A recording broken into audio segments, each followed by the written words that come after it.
बहुत समय पहले चिरंजीवी नामक किले में राजा मगधीरा रहा करते थे। उनकी बड़ी पुत्री का नाम चंद्रकला था और उनकी छोटी पुत्री यानी कि चिरंजीवी किले की दूसरी राजकुमारी चंद्रमुखी बेहद खूबसूरत थी। उनकी खूबसूरती के चर्चे पूरे गांव में फैले हुए थे।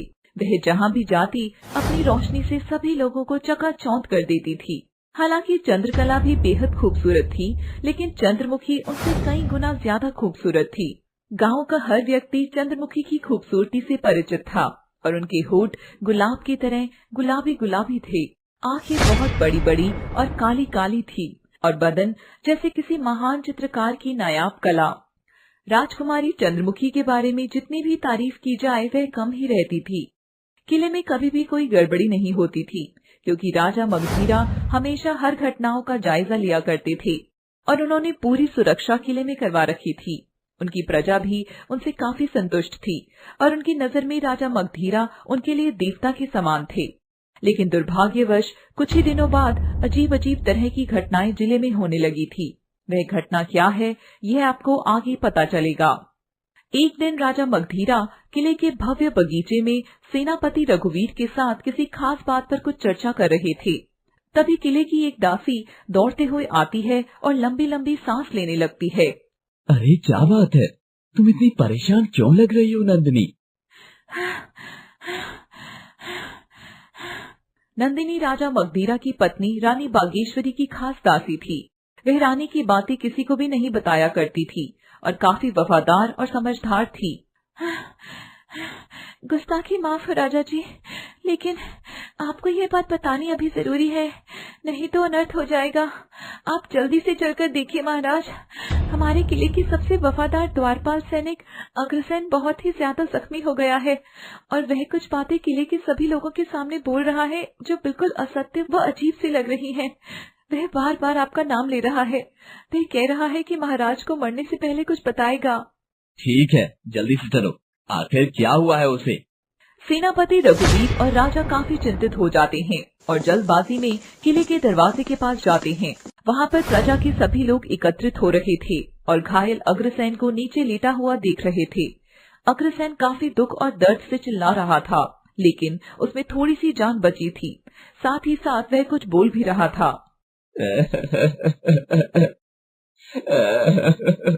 महाराज आप आ गए, मैं आपका ही इंतजार कर रहा था महाराज।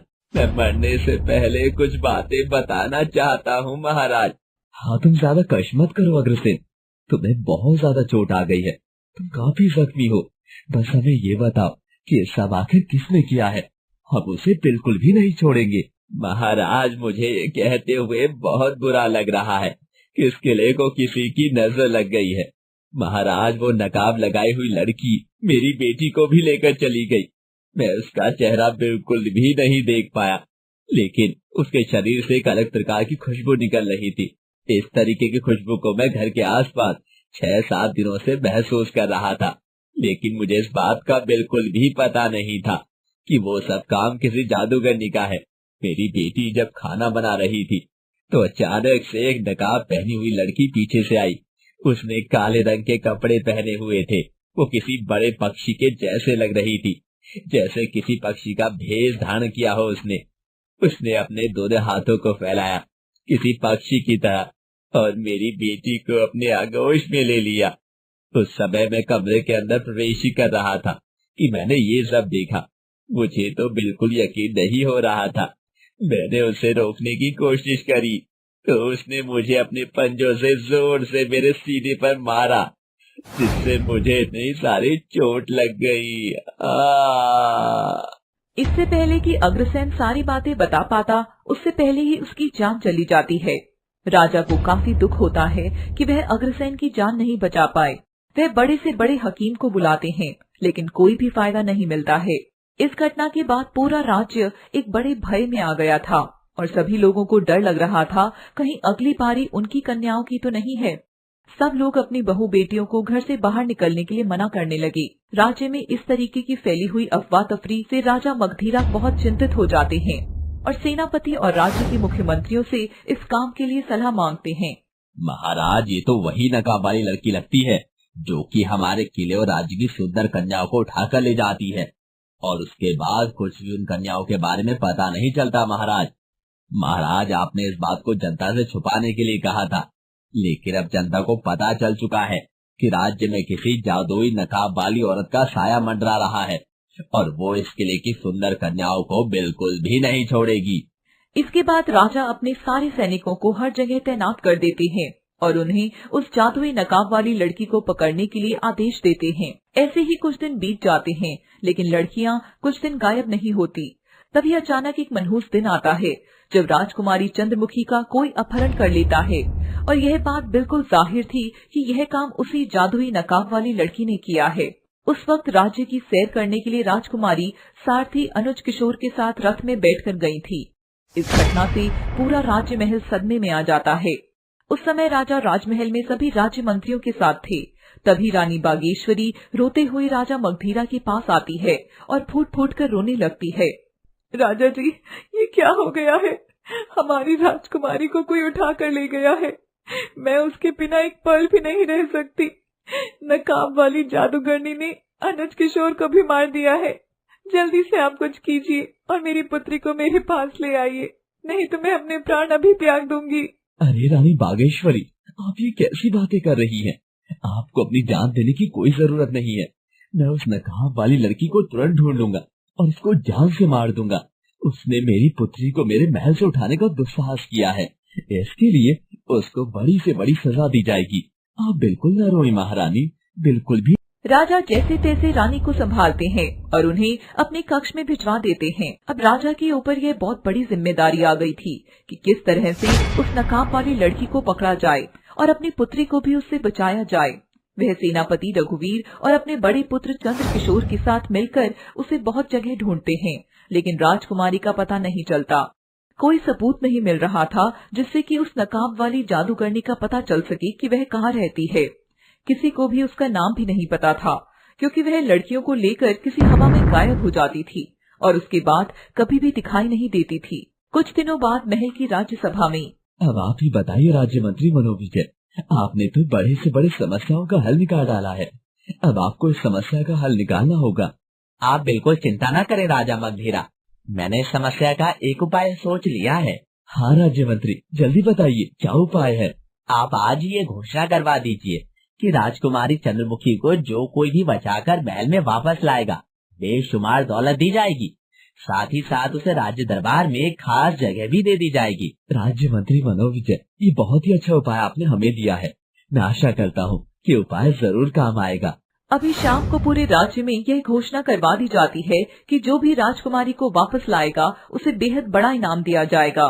तभी यह खबर सुनकर पार्थ नाम का एक जवान युवक राज दरबार में आता है, लेकिन द्वारपाल सैनिक उसे आने नहीं दे रहे थे। वह बार बार कुछ बोले जा रहा था। राजा जी, मैं राजकुमारी जी को वापस लेकर आऊंगा। मैं बार बार महल में आपसे मिलने की कोशिश करता रहा, लेकिन किसी ने मुझे आपसे मिलने नहीं दिया। महाराज, जब उसने राजकुमारी जब राज्य की सैर के लिए निकली थी और उस जादूगरनी ने उन्हें अपने आगोश में ले लिया था, तब मैं वहीं पर था। मैं चुपके से ये सब देख रहा था। मैं उस वक्त काफी भयभीत हो गया था। मुझे पता है कि वो नकाब वाली जादूगरनी कहाँ से आई है। तभी सेनापति रघुवीर उसे देख लेते हैं और उसकी बात सुनकर बिल्कुल आश्चर्यचकित हो जाते हैं। अगले एपिसोड में आपको पता चलेगा कि वाकई में पार्थ को यह पता है कि वह जादूगरनी कौन है और कहां से आई है। पार्थ नामक युवक किसी तरीके से राज्यसभा में आता है और राजकुमारी को बचाने के लिए आतुर होता है। साथ ही साथ वह यह भी दावा करता है कि उसने राजकुमारी का अपहरण होते हुए अपनी दोनों आंखों से देखा था। इस एपिसोड में हम जानेंगे कि क्या वाकई में पार्थ क्या क्या जानता है उस नकाब वाली जादूगरनी के बारे में और वह राजकुमारी को बचाने के लिए क्या क्या कर सकता है। सेनापति रघुवीर तेज आवाज में, द्वारपालों, छोड़ दो इसे, ये कुछ कहना चाहता है। पार्थ जल्दी से राजा के पास जाता है और फिर से राजा को वही बात बताता है। सभा के सभी लोग बड़े आश्चर्यचकित थे और वह आगे कहता है, महाराज, मैंने उसे पीछे से देखा था, वो साधारण लगी थी, मुझे उसका चेहरा नहीं दिखा। मुझे उसे देखकर जरा भी शक नहीं हुआ। मैंने सोचा कि वो राजकुमारी से साधारण तरीके से बात करने आई है, लेकिन जब वो राजकुमारी चंद्रमुखी को अपने आगोश में ले रही थी तब वो अपनी जगह से हटी तो उसने लाल नकाब पहना हुआ था। वो नकाब पहने हुए जादूगरनी काली माया जगह का नाम बार बार चिल्ला कर ले रही थी। मुझे पता है कि वो काली माया में ही राजकुमारी को कैद करके ले गई होगी, क्योंकि मुझे लगता है कि शायद वो उसका मुख्य निवास स्थान है। महाराज, जल्दी से किसी को वहाँ पर जाना होगा और राजकुमारी को बचाना होगा। शायद इसके बाद से चिरंजीवी महल में सुंदर कन्याओं का लुप्त हो जाने की घटना बंद हो जाए। और साथ में एक अजीब तरीके की सुगंध पूरे माहौल में फैल गई थी। सभी लोग यह सोच रहे थे कि एक साधारण सा दिखने वाला युवक कैसे राजकुमारी को उस नकाब वाली जादूगरनी के चंगुल से छुड़ा सकता है। वह अपनी बूढ़ी दादी के साथ एक पुरानी झोपड़ी में रहता था और छोटे मोटे काम करके अपना और अपनी दादी माँ का पेट भरता था। पार्थ दिखने में काफी भोला भाला, रंगोरा, कद लंबा और काफी सुंदर था, लेकिन उसकी सुंदरता के आगे उसकी बड़ी बड़ी बातें छोटी पड़ रही थी। तभी सभा में बैठे एक राजा, जिनका नाम अनंत पद्मनाथ था, जो कि राजा मगधीरा के काफी पुराने दोस्त थे, बोलते हैं, अरे देखो, ये छोटा सा बालक हमें बताएगा कि कैसे राजकुमारी को बचाना है।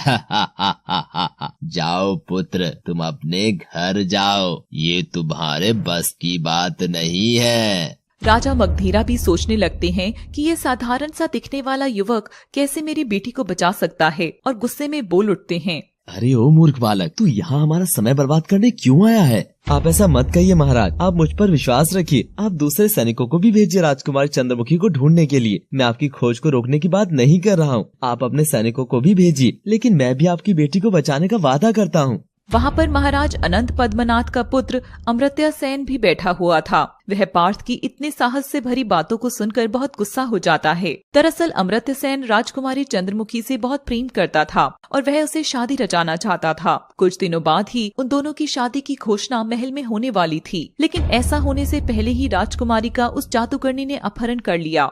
तो ठीक है मूर्ख, फिर मैं तुझे चुनौती देता हूँ कि तू राजकुमारी को ढूंढ लेगा। तुझे क्या लगता है कि हम सभा में बैठे हुए लोग बेवकूफ हैं जो राजकुमारी की जान बचा नहीं पाएंगे? जब तूने राजकुमारी का अपहरण होते हुए देखा था तो तू कुछ क्यों नहीं कर पाया? राजकुमार, उस समय मेरे हाथ में कोई भी हथियार नहीं था और मुझे बिल्कुल भी नहीं पता था कि उस स्त्री का क्या विचार है। इतनी जल्दी हो गया सब कुछ कि मुझे पता भी न चला। गुस्ताखी माफ करना राजकुमार, लेकिन मैं भी राजकुमारी को बचाने का संपूर्ण प्रयास करूंगा और जरूरत पड़ी तो इसमें अपनी जान भी लगा दूंगा। राजा मगधीरा चाहते थे कि उनकी फूल सी बेटी जल्दी मिल जाए, चाहे उसे पार्थ पकड़े या फिर राजकुमार अमर्त्य सेन या फिर कोई और। सभा में उपस्थित सभी लोग पार्थ के साहस और वीरता से भरी हुई की गई बातों की बड़ी प्रशंसा करते हैं। आगे यह देखना था कि क्या पार्थ इस काम में सफल हो पाएगा। और अगली सुबह सभी लोग राजकुमारी को बचाने के लिए काली माया जगह को ढूंढने के लिए निकल पड़ते हैं। सभी लोग उस समय काफी वीरता और साहस का प्रदर्शन कर रहे थे और अपनी सारी तैयारी में जुट गए थे, लेकिन देखना यह था कि कौन राजकुमारी चंद्रमुखी को उस नकाब वाली जादूगरनी के चंगुल से बचा लाता है।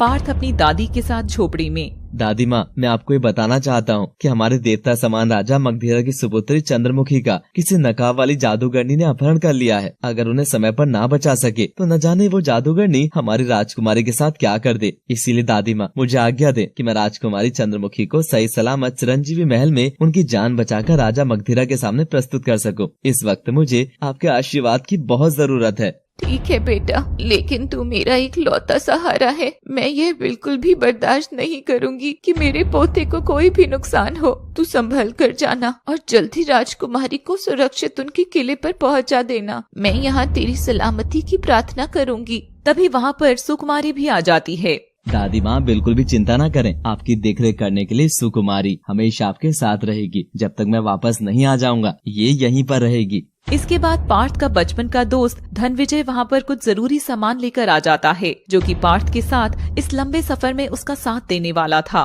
दादी माँ, आप बिल्कुल भी परेशान मत होइए, मैं इसके साथ हूँ। बस आप अपना आशीर्वाद हमारे सिर पर बनाए रखिएगा। जरूर बेटा, जरूर। माता रानी तुम दोनों को इस काम में सफलता प्रदान करे। बोलो जय माता रानी। सभी लोग साथ में माता रानी का जयकारा लगाते हैं और एक लंबी सफर के लिए निकल पड़ते हैं। पार्थ की दादी माँ माता रानी की बहुत बड़ी भक्त थी और उन्होंने माता रानी से उनकी बेटी की सुरक्षा की प्रार्थना करी थी। तुम बिल्कुल चिंता मत करो, मैं तुम्हारी दादी माँ का ख्याल रखूंगी। अब आप लोग जल्दी प्रस्थान कीजिए। ठीक है, अब हम चलते हैं दादी माँ। वहीं दूसरी ओर लाल नकाब वाली जादूगरनी यह सब अपने जादुई कक्ष में अपनी शक्तियों के द्वारा एक बड़े से मिट्टी के घड़े के अंदर पार्थ को देखती है और पार्थ की सारी बातें सुन लेती है। उसकी बातें सुनकर वह जोर जोर से हंसने लगती है और हंसते हुए बोलती है, अरे अरे, अग्नि वर्षा और जल कुमार, देखो तो यह मूर्ख लड़का मुझे मारने चला है। मैं भी देखती हूँ कि यह मुझे कैसे रोकता है। अरे रोकना तो दूर की बात है, पहले तू मेरी काली माया नगरी में पहुँच तो जा।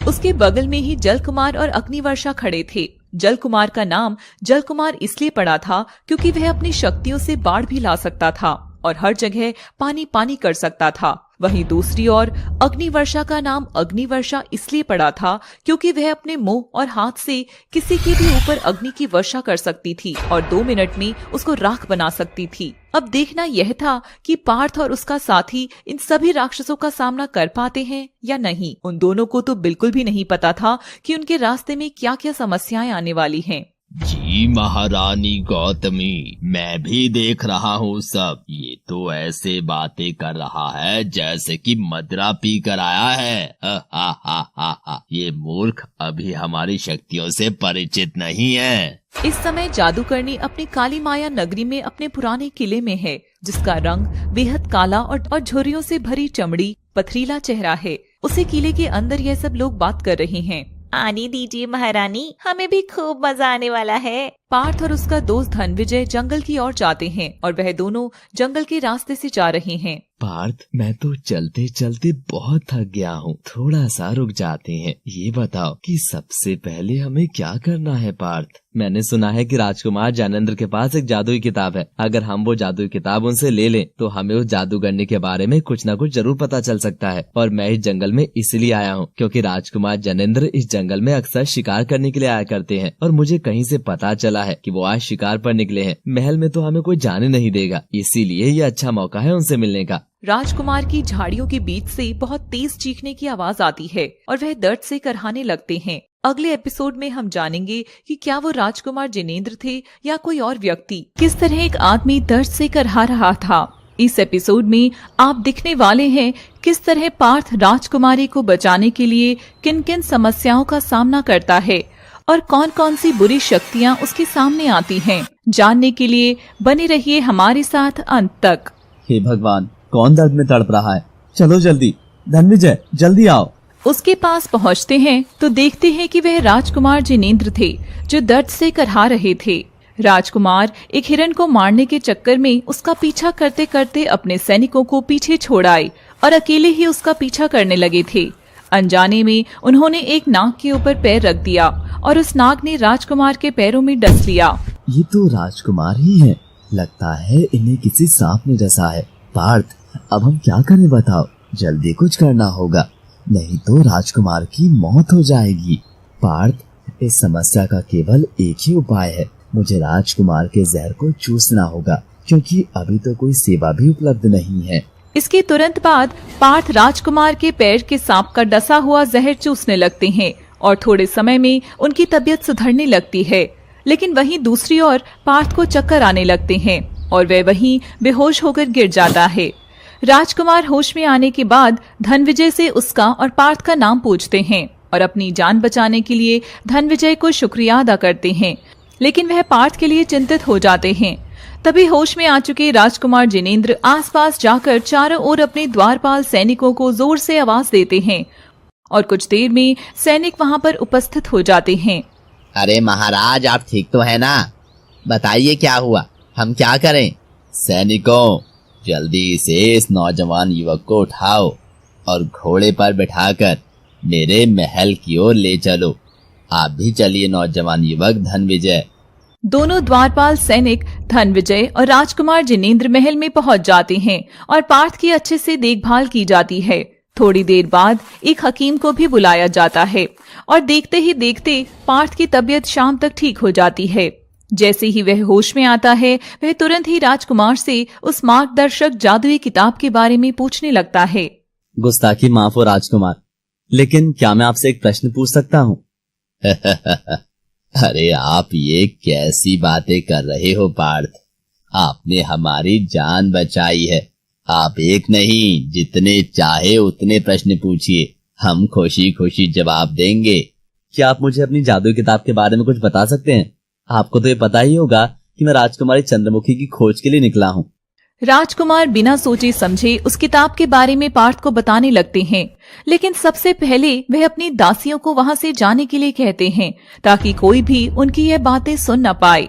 देखो नौजवान, इस वक्त तो ये पुस्तक मैं तुमको दे तो रहा हूँ, लेकिन ये पुस्तक तुम्हारा काम खत्म होने के बाद मुझे लौटा देना। ये किताब कोई साधारण किताब नहीं है। इस किताब की सहायता से कोई भी व्यक्ति इस दुनिया को जीत सकता है। ये किताब जिस व्यक्ति के पास भी होती है, ये उस व्यक्ति को उसके लक्ष्य तक पहुंचने का रास्ता बताती है और समय आने पर उचित बातों को अपने किताब के पन्नों में अंकित भी करती है। जैसे जैसे दिन बढ़ते जाएं, वैसे वैसे इसके पन्नों को खोलते जाना। ये मार्गदर्शक किताब तुम्हें मार्गदर्शन देती रहेगी। राजकुमार धनविजय और पार्थ को अच्छे से भोजन करवा देते हैं और उसके बाद उनकी विदाई काफी अच्छे से करते हैं। महल से निकलने से पहले वे उस किताब के पहले पत्र को खोलते हैं तो उस किताब के पहले पन्ने में पश्चिम की ओर कृष्णा गांव लिखा होता है। वह दोनों चंद्रमुखी को ढूंढने के लिए पश्चिम की ओर उस गांव में ढूंढने के लिए निकल पड़ते हैं। चलते चलते वे दोनों एक नदी के पास पहुंच जाते हैं। वहां पर उन्हें एक बच्ची दिखती है जिसकी उम्र लगभग 11 साल की होती है। उस दिन नदी में एक बिल्ली भी गिर गई थी और वह लड़की उस बिल्ली को बचाने का प्रयास कर रही थी, लेकिन वह इस काम में बार बार असमर्थ हो रही थी और परेशान हो रही थी। तभी पार्थ और धनविजय उस लड़की की मदद करने के लिए सोचते हैं। बेटा आप हट जाइए, मैं आपकी मदद कर देता हूँ। वैसे आप यहाँ पर क्या कर रही हो और आपका नाम क्या है बेटा? जी मैं यहाँ पर पानी भरने के लिए आई थी, लेकिन मैंने देखा कि यह बिल्ली पानी में फंस गई है और डूब रही है, इसलिए मैं इसकी मदद कर रही थी। मेरा नाम अनुकला है। कुछ ही देर में पार्थ और धनविजय उस बिल्ली को नदी से बाहर निकालते हैं, लेकिन इस चक्कर में वो इस किताब को एक पत्थर के ऊपर रख देते हैं और उसके बारे में भूल जाते हैं। तभी वहाँ पर एक बड़ा सा चील आता है जिसका नाम तोरज है। वह तेज हवाओं और झोंकों के साथ तेज आवाज करता हुआ उन सभी की तरफ उड़ता हुआ चला रहा था। पार्थ और धनविजय उसकी नीयत से बिल्कुल अपरिचित थे। तभी अचानक वह चील किताब के पास जाता है। अरे देखो, ये हमारे किताब को ले जाएगा। पार्थ कुछ करो। इससे पहले कि पार्थ उस किताब को उठा पाता, उससे पहले ही वह चील उस किताब को लेकर रफू चक्कर हो जाता है। अरे ये तो बहुत बड़ा अनर्थ हो गया। तभी अनुकला पार्थ और धनविजय को उस चील का नाम बताती है और यह बताती है कि यह चील कोई साधारण चील नहीं है, बल्कि यह एक जादुई चील है जो इंसान का रूप भी ले सकती है और यह कृष्णा गांव से आई है। कृष्णा गांव का नाम सुनकर पार्थ काफी खुश हो जाता है और उस लड़की को वहां पर ले जाने के लिए बोलता है। दरअसल वह लड़की कोई साधारण लड़की नहीं थी, बल्कि जादुई नकाब वाली जादूगरनी थी। वह जानबूझकर पार्थ का ध्यान भटका रही थी ताकि वह चील उसकी किताब को वहां से लेकर चला जाए। साथ ही साथ एक भयानक रहस्य कृष्णा गांव से जुड़ा हुआ था। वह रहस्य यह था कि जो भी नवयुवक उस गांव की ओर जाता है वह कभी जिंदा वापस लौटकर नहीं आता। आखिर ऐसा क्यों था? लेकिन बेचारा पार्थ इन सब बातों से बिल्कुल ही अनजान था कि वह लड़की वही लाल जादुई नकाब वाली जादूगरनी है, कि उसने उसके मुकाम तक पहुंचने से रोक रही है और वह उसके जाल में फंस जाता है। तो अनुकला उन दोनों को उस गांव में पहुंचा देती है और बोलती है, यही वही गांव है, आपको अपनी किताब यहाँ से जरूर मिल जाएगी। अब मैं चलती हूँ। उस लड़की के चले जाने के थोड़ी देर बाद वहाँ पर राजा जम्बोरिन के कुछ सैनिक आ जाते हैं और दोनों को घेर लेते हैं। वो भी उन दोनों को जबरदस्ती राजा के सामने प्रस्तुत कर देते हैं। महाराज, हमने ऐसा क्या किया है जो आप जबरदस्ती हमें यहाँ पर ले आए हैं? तभी वहाँ दोनों देखते हैं कि वह चील भी वहीं पर था। थोड़ी देर बाद राजा अपने सिर को हिलाते हैं और वहाँ पर उपस्थित दासियों को कुछ आदेश देते हैं। वहाँ पर कुछ सैनिक लोहे की कीलों को बिछा देते हैं। इस पर तू चल के दिखा, तू अपनी जान बचा सकता है अपने इस जिगरी दोस्त के बदले में, अगर तू चाहे तो। पार्थ पहले से ही सीधा साधा, दोस्तों के प्रति वफादार और काफी ईमानदार युवक था। उसने अपनी जान से ज्यादा अपने दोस्त की पड़ी थी, इसलिए वह राजा के द्वारा बिछाई गई कीलों के ऊपर चल जाता है। उसके पैरों से काफी खून निकल रहा था, लेकिन वह अपनी बिल्कुल भी परवाह नहीं करता और भगवान का नाम लेकर आगे चलता ही जा रहा था। उसकी वफादारी देखकर राजा जम्बोरिन की आंखों में आंसू आ जाते हैं। रहम मालिक, रहम करें इस ईमानदार इंसान पर। आप ही देखिए ये कितना वफादार है। सभी लोग बड़े ध्यान से पार्थ को देख रहे थे और अचंभे में पड़ गए थे कि कैसे कोई व्यक्ति इतना वफादार हो सकता है। आज तक जितने भी युवक इस गांव से आए हैं वह अपने दोस्तों को मार देते या फिर डर के मारे भाग जाते या उन्हें सफल ना होने के कारण राजा के द्वारा मरवा दिया जाता। राजा के यह सब काम करने के पीछे एक बहुत बड़ी वजह थी जो कि आगे पता चलने वाली थी। इसी बीच एक दासी चिल्लाते हुए सभा में आती है। महाराज, फिर से अनर्थ हो गया, फिर से एक बच्चा हमारे राज्य से गायब हो गया है। किस तरीके से पार्थ राजा जम्बोरिन द्वारा ली गई परीक्षा को स्वीकार करता है और कैसे अपने दोस्त की जान बचाता है। और तभी बीच में एक दासी आकर बहुत बुरी खबर सुनाती है। हे ईश्वर, हमारी की गई एक भूल की इतनी बड़ी सजा पूरे गांव को क्यों मिल रही है? मेरी पूरी प्रजा दुखी है, अब क्या करूं मैं? अब तो कोई चमत्कार कीजिए प्रभु, मुझे आपकी सहायता की आवश्यकता है। पार्थ ने अपनी परीक्षा पास कर ली थी, लेकिन वह काफी घायल भी हो गया था। इतनी चोट लगने के बाद भी वह दूसरों की भलाई का ही सोच रहा था। उससे राजा और उसकी प्रजा का यह सब दुख देखा ना गया और वह घायल अवस्था में ही बीच में बोल उठा। महाराज, आखिर आप इतने दुखी क्यों हैं? मुझे बताइए, मैं आपकी मदद करूंगा। मुझे माफ करना ये नेकदिल युवक, मुझे तुम्हारी परीक्षा लेनी पड़ी। मैं नहीं जानता था कि तुम इतने ईमानदार और अच्छी हो। परीक्षा लेने की कोई वजह थी। दरअसल हमारे गांव में रूपसा नाम की चुड़ैल ने कई सालों से कहर ढाया हुआ है। वो हमारे गांव के छोटे छोटे बच्चों को ले जाती है और उसे खा जाती है। वो चुड़ैल कई बार अपने दासों को साधारण भेष में भेज देती है और सजे दास बच्चों को बहला फुसला कर उठा कर ले जाते हैं। मुझे लगा कहीं तुम भी उनमें से एक ना हो। लेकिन महाराज, वो आपके राज्य के लोगों को ही क्यों परेशान करती है? क्या इसकी भी कोई वजह है? हाँ, इसके पीछे भी एक कहानी है कि वो यहाँ हम सबको परेशान करती है।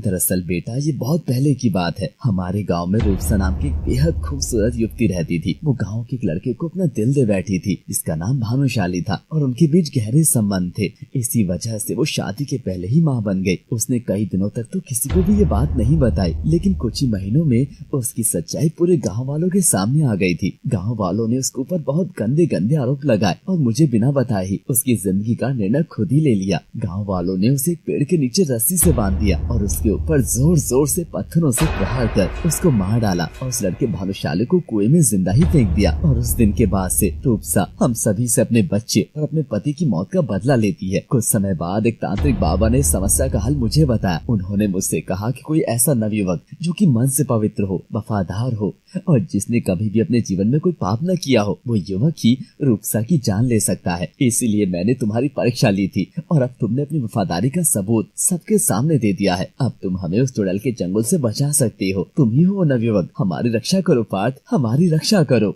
ये तो उसके साथ बहुत बुरा किया सबने, लेकिन वो भी तो गांव के सारे बच्चों को खा रही है। ये भी तो सही नहीं है। बस आप मुझे ये बताइए कि मुझे क्या करना होगा, उसका खात्मा कैसे करना है? मैंने सुना है अगर उसके पेट में जोर से वार किया जाए तो उसकी जान भी जा सकती है, क्योंकि जब वो मरी थी तो उसके पेट में बच्चा था। इसका मतलब ये है कि उसका पेट उसकी कमजोरी है, इसी से उसका अंत हो सकता है। वहीं दूसरी ओर जादुई नकाब वाली जादूगरनी पार्थ को सफल होते हुए देख काफी आक्रोश में आ जाती है। अरे मूर्ख, तू यहाँ तक आ तो गया है, लेकिन तू अब रूपसा चुड़ैल से बिल्कुल भी नहीं बच पाएगा। पार्थ की खूब सेवा करी जाती है और उसके घायल हुए पैरों में जड़ी बूटी का लेप लगाया जाता है। जैसे कि पहले बात हो चुकी है, अब पार्थ को ही कृष्णा गांव के लोगों को उस चुड़ैल के चंगुल से बचाना था। वह राजा से वादा करता है कि वह इस काम को अवश्य करेगा। उस चुड़ैल को मारने के लिए राजा पार्थ को एक चाकू जैसा हथियार देते हैं, जो अगले दिन ही पार्थ अपने मित्र के साथ चुड़ैल के ठिकाने पर जाने के लिए तैयार हो जाता है। गांव के सभी लोग उसका प्रोत्साहन बढ़ाते हैं और उसे सफल होने के लिए आशीर्वाद देते हैं। धनविजय, जल्दी चलो, हमें अपने काम को जल्दी अंजाम देना होगा। यहाँ से काम पूरा होते ही आगे बढ़ना है और राजकुमारी चंद्रमुखी को भी बचाना है। दोनों घोड़े पर बैठकर उस चुड़ैल के ठिकाने में पहुंच जाते हैं। वहाँ उन्हें एक पुराना महल दिखाई देता है जो कि एकदम खंडर जैसा हो गया था। ये टूटा फूटा डरावना मकड़ी के जालों और मिट्टी से सना हुआ महल था। दोनों अंदर जाते हैं और वे दोनों बहुत देर तक उस चुड़ैल का नाम पुकारते हैं, लेकिन वह सामने कहीं प्रकट नहीं होती। तभी पार्थ को एक उपाय उसके मन में आता है। अरे रूपसा, ओ रूपसा, मुझे तुमने पहचाना नहीं? मैं हूँ तुम्हारा भानुशाली। मेरा दूसरा जन्म हुआ है। मैं तुमसे बिहार रचाने आया हूँ, तुम्हारे पास आया हूँ। कहाँ हो तुम? क्या तुम चाहती हो कि मैं वापस चला जाऊँ रूपसा? भानुशाली का नाम सुनते ही रूपसा चुड़ैल काफी दुखी और भावुक हो जाती है। वह तुरंत उन दोनों के सामने आ जाती है। वह देखने में काफी भयानक लग रही थी। उसके बाल जमीन को छू रहे थे और नाखून 2 फीट लंबे थे और उसके शरीर से एक अजीब तरीके की दुर्गंध भी आ रही थी। क्या वाकई में तुम मेरे भानुशाली हो? हाँ, मैं तुम्हारा भानुशाली हूँ। तुम मेरी आंखों में देखो, क्या तुम्हें मेरी आंखों में तुम्हारे लिए प्यार नहीं दिखाई देता? वह ऐसे ही बहुत देर तक उसको लुभाने और अपनी बातों में उसको उलझाने की कोशिश करता है। वह पार्थ को उसे गले लगाने के लिए बोलती है। उस समय रूपसा चुड़ैल काफी भावुक हो गई थी और इसी बात का फायदा पार्थ उठा रहा था। पार्थ भी उसे गले लगा लेता है। वह जैसे ही उसे गले लगाता है वह स्त्री के रूप में आ जाती है और फिर वह पहले की तरह बहुत खूबसूरत दिखाई देती है। मुझे पता था भानुशाली, तुम जरूर आओगे। तुम सिर्फ मेरे हो। अब हम दोनों मिलकर इस गांव के सभी बच्चों को मार डालेंगे। तभी मौका पाकर पार्थ उसे अपने चाकू से एक बार उसके पेट में वार कर देता है। वह चुड़ैल बहुत जोर जोर से करहाने लगती है। पेट में वार होने के कारण वह चुड़ैल कमजोर पड़ जाती है। वह इतना तेज चिल्लाती है कि उसकी आवाज के कारण तूफान आने लगता है और आसपास के पेड़ पौधे जोर जोर से हिलने लगते हैं। तुमने इस गांव के बेगुनाह बच्चों की जान ली है। तुम्हें अब इस गांव के लोगों को परेशान करना छोड़ना होगा, अन्यथा मैं तुम्हें अभी मार दूंगा। अपनी जान बचानी है तो हमेशा के लिए इस गांव को छोड़कर जाना होगा। बोलो, मंजूर है? अभी तुम जिंदा हो। हाँ, मुझे मंजूर है। मैं चली जाऊंगी, मुझे छोड़ दो। तभी पीछे से गांव का एक युवक आता है और वह भी मौका पाकर उस चुड़ैल के पेट में दोबारा वार करने के लिए आगे बढ़ता है, लेकिन पार्थ उसे रोक लेता है। अरे क्या करने जा रहे हो तुम ऐसे उसे नहीं मार सकते। ये काम मेरा है, इस काम को मुझ पर छोड़ दो। इस समस्या का समाधान मैं ही करूंगा। देखो पार्थ, आप बहुत नेक दिल वाले हैं, लेकिन आप इस चुड़ैल को इस तरीके से नहीं छोड़ सकते। इस चुड़ैल का कोई भरोसा नहीं है। क्या पता ये फिर से गांव वालों को परेशान करे, जैसे हमेशा से करती आई है। मैं मानता हूँ कि इस औरत ने सभी के साथ गलत किया है, लेकिन हम इस बात के लिए इसकी जान नहीं ले सकते हैं, क्योंकि गांव वालों ने भी इसके साथ गलत किया था। अगर ये वादा करती है कि इस गांव को हमेशा हमेशा के लिए छोड़कर चली जाएगी, तो हम उसे उसके किए हुए गुनाहों के लिए माफ कर देंगे, क्योंकि माफ करने वाला सजा देने वाले से हमेशा हमेशा बड़ा होता है। पार्थ की ऐसी बातें सुनकर उस चुड़ैल की आंखों में आंसू आ जाते हैं और वह अपने पुरानी बातों को याद करने लगती है। साथ ही साथ उसे इस बात का एहसास हो जाता है कि वह कई सालों से बहुत बड़े बड़े गुनाह कर रही है। गांव वाले के दोषों की सजा वह बच्चों को देती आ रही थी, जो एक अन्याय था। लेकिन दूसरी ओर वह युवक पार्थ से लड़ने को तैयार हो जाता है, क्योंकि वह किसी भी सूरत में रूपसा को छोड़ने के लिए तैयार नहीं था। दोनों में बहुत देर तक हाथापाई होती है। लड़ाई के दौरान वो युवक थोड़ा चोटिल हो जाता है और बेहोश होकर जमीन पर गिर जाता है। अंत में पार्थ ही जीतता है, क्योंकि उसके साथ धन विजय भी था। वे लड़ाई में उसका साथ दे रहा था। पार्थ, आप महान हैं। आपके जैसा महान युवक मैंने आज तक नहीं देखा। मैं आपसे वादा करती हूँ कि मैं यह गांव छोड़कर हमेशा के लिए चली जाऊंगी और किसी भी व्यक्ति को परेशान नहीं करूंगी। मेरी जान बचाने के लिए धन्यवाद। अब आप मेरे आका हो। आपको जब भी मेरी जरूरत पड़े बस मेरा नाम ले लेना, मैं आपके सामने हाजिर हो जाऊंगी। उसके बाद पार्थ वहाँ से वापस लौट जाता है और राजा जम्बोरिन को सारी बात बताता है। राजा जब यह सारी बातें सुनकर बेहद खुश हो जाते हैं और पार्थ को उसकी किताब वापस लौटा देते हैं। राजा बहुत ज्यादा खुश हो गए थे, इसलिए उन्होंने तोहफे में पार्थ को तौरज, वह जादुई चील दे दिया। अब हम चलते हैं महाराज, हमें आज्ञा दीजिए। वे दोनों अपने रास्ते में चल दिए थे। तभी रास्ते में पीछे से कोई घुड़सवार व्यक्ति पार्थ के हाथ में तीर मार देता है। अगले एपिसोड में हम यह जानेंगे कि वह कौन व्यक्ति है जिसने पार्थ के हाथ में तीर मारा था और क्या पार्थ राजकुमारी चंद्रमुखी को बचाने में कामयाब हो पाएगा। पार्थ किस तरीके से रूपासा चुड़ैल से कृष्णा गांव के लोगों को बचाने में सफल हो जाता है और उसी खुशी से राजा पार्थ को तोहफे में तोरज भी देते हैं और वह उन दोनों के साथ राजकुमारी को बचाने के सफर में चल पड़ता है। और जब वह राजा के महल से निकलकर अपने लक्ष्य की ओर आगे बढ़ने लगता है, तभी रास्ते में पार्थ के हाथ में किसी ने तीर चला दिया था। तो आइए आगे जानते हैं कि क्या होता है पार्थ और उसके दोस्त के साथ। अब कौन कौन सी नई मुसीबतें आने वाली थी पार्थ के रास्ते में, तो आइए जानते हैं कि आगे क्या हुआ। अरे ये क्या हो गया पार्थ? हे भगवान, एक के बाद एक मुसीबत और पीड़ा आ रही है मेरे दोस्त पर। कुछ तो रहम बरसाएं भगवान इस पर। तभी पीछे से किसी की आवाज आती है और यह वही घुड़सवार था जिसने पार्थ पर तीर चलाया था। यह व्यक्ति कोई और नहीं बल्कि राजकुमार अमर्त्य सेन थे, जो कि चंद्रमुखी को बचाने के लिए पार्थ का पीछा करते करते यहाँ तक चले आए थे। धनविजय पीछे मुड़कर देखता है तो काफी हैरान हो जाता है और काफी आक्रोश में अमर्त्य सेन को भला बुरा कहने लगता है। राजकुमार अमर्त्य सेन, आप बेशक राजकुमारी को बचाने के लिए अपने मार्ग पर आगे प्रस्थान करें, परंतु मेरे दोस्त के साथ ऐसा ना करें। मुझे आप जैसे महाराजकुमार से ऐसी उम्मीद ना थी कि आपको खुद पर शक है कि आप अपने लक्ष्य में सफल नहीं होंगे, या पार्थ आपसे ज्यादा बुद्धिमान और ताकतवर है, इसीलिए आप पार्थ को रास्ते से हटा देना चाहते हैं। चुप कर मूर्ख, लगता है तुझे अपनी जान प्यारी नहीं है, इसीलिए मेरे सामने इतनी बकवास कर रहा है। उस समय केवल अमर्त्य सेन ही वहां पर थे, क्योंकि उनके द्वारपाल सैनिकों को भी उस लाल नकाब वाली जादूगरनी ने अपने जाल में फंसाकर मार दिया था। परंतु अमर्त्य सेन काफी बलवीर थे, इसलिए वह शायद अभी तक जिंदा थे। जब अमर्त्य सेन बातें कर रहे थे तो उनके शरीर से वैसे ही खुशबू आ रही थी जैसे कि उस लाल नकाब वाली जादूगरनी से आ रही थी। अमर्त्य सेन नहीं चाहते थे कि वे राजकुमारी को बचाएं, इसलिए वह उस पर हमला करने लगते हैं। अरे तोरज, जल्दी से तो तलवार हमारे सामने प्रस्तुत करो। हम अभी निहत्थे हैं और पीठ पीछे निहत्थों पर वार करने वाले को क्या कहा जाता है, ये तो सब जानते हैं। तभी तौरज अपनी जादुई शक्ति से 2 तलवारें प्रस्तुत करता है। तौरज के द्वारा प्रस्तुत की गई 2 तलवारें कोई साधारण तलवार नहीं थी, वह भी कोई जादुई तलवार थी। इसके बाद धनविजय भी अपने दोस्त के लिए उनसे तलवारबाजी करना शुरू कर देता है। धनविजय को ज्यादा तलवारबाजी नहीं आती थी, इसलिए उसके शरीर में काफी चोट आ जाती है। धीरे धीरे वह घायल होने लगता है और उसे बेहोशी सी आने लगती है। तभी चील तोरज, जो कि अभी इंसानी रूप में है, अमर्त्य सेन से लड़ने लगता है, परंतु वह भी चोटिल हो जाता है। तभी पार्थ उन्हें हारता हुआ देखकर भगवान का नाम लेता है और जल्दी से उठकर राजकुमार से बड़ी वीरता से युद्ध करता है और लड़ते लड़ते अमर्त्य सेन का धड़ उनके सर से अलग कर देता है। उसे लगता है कि राजकुमार मर गए हैं, लेकिन थोड़ी ही देर बाद राजकुमार सिर कट जाने के बाद भी जोर जोर से हंसने लगता है।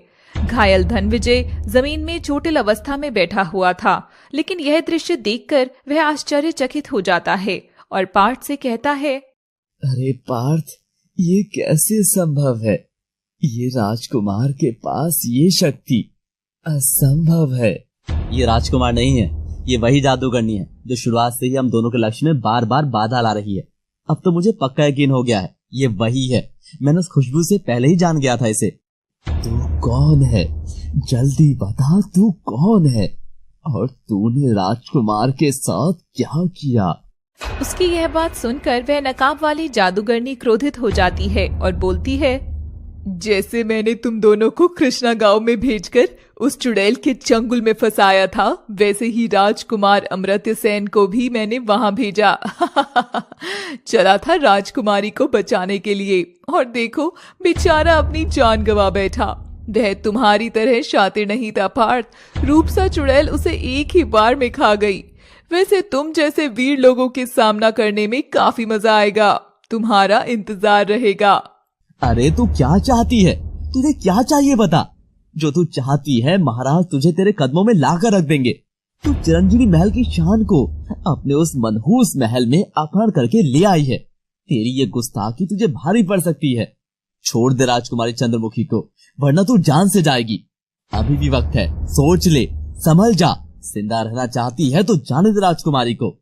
कुछ दिनों बाद अमावस्या की रात आने वाली है, जो कि मेरी जिंदगी का सबसे महत्वपूर्ण दिन होने वाला है, क्योंकि मैं उस दिन राज्य की सबसे खूबसूरत महिला यानी कि महाराज मगधीरा की सुपुत्री चंद्रमुखी की बलि देने वाली हूँ। मैंने कई गांव राज्यों की सुंदर कन्याओं का अपहरण करके उनकी जान ली है, क्योंकि जब मैं सुंदर कन्याओं की जान लेती हूँ तो मेरे अंदर एक अलग तरीके की जादुई शक्ति उत्पन्न हो जाती है और मैं काफी ताकतवर महसूस करती हूँ और मेरी खूबसूरती बनी रहती है। और राजकुमारी चंद्रमुखी आखिरी औरत है जिसकी मैं जान लूंगी, क्योंकि इसके बाद मैं महाशक्तिशाली बन जाऊंगी और दुनिया की कोई भी ताकत मुझे नहीं हरा सकती है। ना मुझे कभी बुढ़ापा आ सकता है। पार्थ जादूगरनी की यह सब बातें सुनकर एकदम पागल सा हो जाता है और उस पर अपनी धारदार तलवार से जोरदार वार करता है, लेकिन उस पर उस तलवार के वार का कुछ भी असर नहीं हो रहा था। जब तलवार से बात नहीं बनती तो पार्थ उन्हें अपनी बातों में उलझाने का प्रयास करने लगता है। वह उससे बार बार नकाब उतारने के लिए बोलता है, लेकिन वह अपना नकाब उतारने के लिए बिल्कुल भी तैयार नहीं थी। वह उसे अपनी बातों में भी उलझाने की बहुत कोशिश करता है, लेकिन वह जादूगरनी उसकी बातों में बिल्कुल भी नहीं आती। देखो, मैं तुम्हें जानता तो नहीं, लेकिन अगर तुम्हें मेरी मदद की जरूरत है तो मैं तुम्हारी मदद कर सकता हूँ। मुझे पता है कि तुम्हारे साथ जरूर कुछ गलत हुआ है। क्या तुम मुझे बता सकती हो? शायद मैं तुम्हारे कुछ काम आ सकूं। बोलो। उससे बात करने के दौरान पार्थ जादूगरनी के नकाब को बहुत देर तक एकटक घूरे जा रहा था। पता नहीं क्यों उसे बार बार ऐसा लग रहा था कि उसके चेहरे का आकार किसी औरत से मिलता है जिसे उसने पहले कहीं तो देखा है। वह अपने दिमाग में बहुत जोर डालता है, लेकिन उसे बिल्कुल भी याद नहीं आ रहा था कि उसने ऐसी औरत कहाँ पर देखी है। अचानक से वह लाल नकाब पहने जादूगरनी तेजी से आगे बढ़ने लगती है। पार्थ और धनविजय उसका पीछा करने लगते हैं, लेकिन तोरज उन दोनों को उस दिशा की ओर जाने से मना करता है, लेकिन वे दोनों उसकी नहीं सुनते हैं और उसका पीछा करते जाते हैं। वह जादूगरनी धनविजय और पार्थ को गुमराह करने के लिए उन्हें एक माया नगरी तक ले जाती है, और यह माया नगरी थी शेर किला। वह ऐसा जानबूझकर करती है और अचानक से हवा में कहीं गायब सी हो जाती है। अरे, ये जादूगरनी तो बिल्कुल गायब हो गई और हम ये कहाँ आ गए हैं? मालिक, मैंने आप दोनों को बहुत रोकने की कोशिश करी, लेकिन आप दोनों ने मेरी बिल्कुल भी ना सुनी। ये माया नगरी है। ये जगह शेर किला के नाम से जाना जाता है। यहाँ पर एक बेहद ही खतरनाक शेरनी रहती है, और वो कोई शेरनी नहीं है बल्कि बद्री राज्य के राजा आलोक राज हैं। ये बहुत समय पहले की बात है। बद्री राज्य के राजा आलोक राज को सभी जानवरों का मांस खाना बहुत पसंद था, और उन्होंने लगभग सभी जानवरों का मांस खा भी लिया था। वो मांस खाना काफी पसंद करते थे। एक दिन न जाने कहां से उनके मन में किसी शेरनी के मांस खाने का ख्याल आया। शायद उन्होंने कहीं से सुना था कि शेरनी का मांस बहुत स्वादिष्ट होता है। उन्होंने अपने द्वारपाल सैनिकों को किसी शेरनी का मांस लाने के लिए कहा। उनके आदेश पर द्वारपाल सैनिक जंगल गए और वहां पर एक शेरनी को ढूंढा, लेकिन वो शेरनी कोई साधारण शेरनी नहीं थी। वो शेरों की महारानी थी। परंतु ये बात द्वारपाल सैनिकों को बिल्कुल भी ना पता थी। वे जबरदस्ती उसको पिंजरे में कैद करके बद्री राज्य में ले गए। वहां पर महाराजा ने स्वयं ही उसे पिंजरे से खोलकर उसका वध किया। मरने से पहले उस शेरनी ने राजा और उसके राज्य को शाप दिया। उसने राजा को ये शाप दिया कि वो भी एक शेरनी बन जाएगा और लोगों का न चाहते हुए भी जान लेता रहेगा, और वो केवल किसी इंसान का ही मांस खाएगा। यानी कि महाराजा आलोक राज एक शेरनी के रूप में कई सालों से लोगों का वध करते आ रहे हैं, क्योंकि किसी ने भी उसका शाप तोड़ने की कोशिश नहीं की। अगर ऐसी बात है तो शाप का जरूर कुछ तोड़ भी होगा। जी मालिक, है एक तोड़। माना जाता है कि अगर उस शेरनी का दूध निकालकर कोई युवक पी ले तो उसे शाप से मुक्ति मिल जाएगी और आसपास के गांव के लोगों की जान भी बच जाएगी। लेकिन मालिक, यहाँ पर बहुत बड़ी समस्या है। पहली तो ये कि उस शेरनी को पकड़कर उसका दूध निकालना कोई आसान काम नहीं है, और दूसरा ये है कि उसका दूध काफी जहरीला भी है। संभव है कि पीने वाले की जान भी चली जाए। देखो, अगर कोई भी काम थोड़ा सा भी अपने मन से किया जाए तो वो काम कभी भी बेकार नहीं जाता है। मुझे भरोसा है अपने ईश्वर पर। तभी पीछे से वह शेरनी आती है और तोरज को झपट कर उठा ले जाती है। अगले एपिसोड में हम यह जानेंगे कि क्या तोरज की जान बचा ली जाएगी या वह मर जाएगा। जानने के लिए देखिए अगला एपिसोड।